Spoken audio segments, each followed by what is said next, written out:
Hello, everyone. It's been quite a while since I posted on here.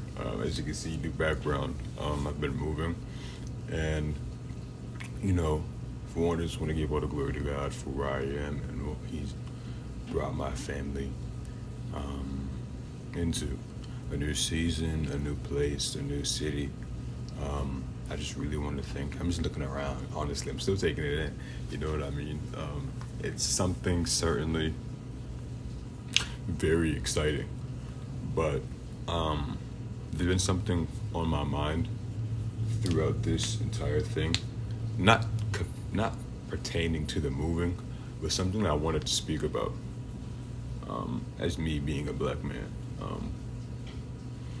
this is just how I feel about certain things, and you know, here we go. I feel like we have a systems issue within how we raise our black men. I feel like we have a major systems issue. Um, if you can hear my wash in the background, please don't mind it. But I feel as if we teach out of three routes: sports, entertainment. I mean, that's really the main two. There's a third one I'm thinking about, but it's not really even coming to me right now. Or what's it called? Being a rapper, or that that whole shebang. And I'm not gonna blame, you know, our parents or whatnot, because that's what they were taught, that's what they saw, that's what their environments brought upon them. But us being Gen Z or whatever you want to call it, I feel like we have a duty to change that. I feel like we have a calling to change that. I feel like I have a calling to change that. And why I'm making this video is because the things I've experienced when I figured out I couldn't do any of the three. You know, the thoughts that roam across your brain when you figure out I won't be any of the three, so what's left for me? So what is due for me? You know, especially when you don't see much people in the social circle pursuing many other things. Um, it was kind of looking grim. I wanted to open up about my 2023 year, senior year for me in high school. Um, I started a senior year. I didn't make the soccer team. I'm heartbroken about that. Sorry about that. Interrupted. But I didn't make the soccer team. Heartbroken. That's one of the options I thought was going to take my life somewhere gone. And in that, I found track and field. I literally thought my life was over until I found track and field. Track and field comes, I do great, I do better than I hoped I would do. Up until, what was it, April, where I fractured my ankle, and I literally saw my life flash before my eyes. What that did for me mentally was something that I really don't, I do, because that's a testimony of what I've been through. I do kind of open up about it a lot to people I'm talking to, or trying to, show that there's life outside of what has been placed upon you. There's life outside of labels. There's life outside of a stereotype that's been placed on you. You know what I mean? When that happened to me, I literally thought everything I had worked for came crashing down. I thought that was the only way I could provide or make a name for myself and my family. Um, that summer had a lot, um, had a lot, a lot. If you know, you know, bro. But it was just a lot of thinking, a lot of contemplating about what I'm going to do.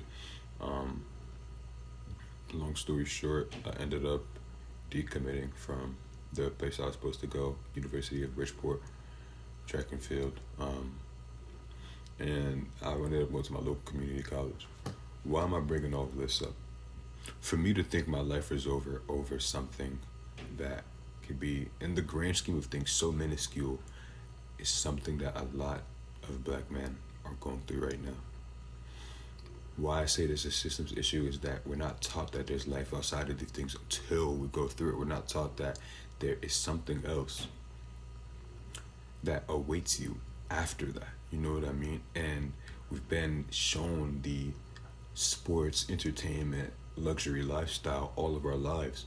But what happens when, you know, that dream crumbles in front of you? That lifestyle that's not even attainable to 90% of people is not attainable. Is you can't get it. So many people have ended their lives because of they think there's no hope for their future. So many people have, you know, just taken so many things away from themselves because they feel like they don't deserve it. You know, I wouldn't be here talking in front of you guys if that stuff didn't happen to me. And I don't want to say I regret anything because I'm here right now. I give all the glory to God because of what He's shown me and what He's brought me through.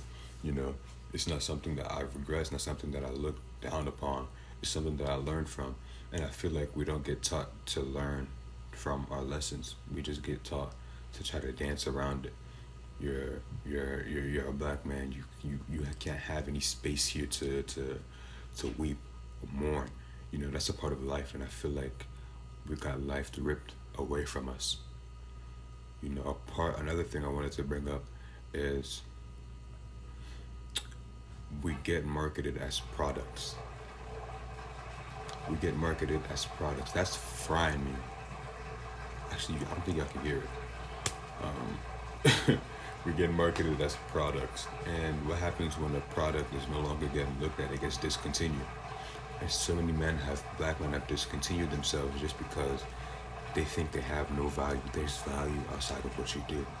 There's love outside of what you do. There's so many things that, you know, are outside of the things that you do. And if you're a black woman listening to this, you have so much value outside of outside of what the word has called you to be. Outside of all of these things that they call you, outside of all of these things that, you know, they try to place upon you. That's not you. We can't take a title from someone who doesn't even know our full story. We can't take something from someone who doesn't even know us. So why do we listen to what these people have to say to us? It's because the people that have raised us have reinforced these things. And I want to make this video to just kind of get my thoughts out. It's not really a serious video as to what I really make, but it's going to be incorporated in there for, I think, the near future. I just wanted to get on here and say I love you all. You're not a product. You're not a you're not a sales pitch. You're not somebody to market. You are a human being with human feelings, with a life. You deserve love just as everybody else. You deserve everything that God has called you. You deserve everything, every gift, His grace, His love, His mercy, everything that He's added onto you. You cannot let these people take it away from you. Please, thank you for watching. I love you all. Thank you.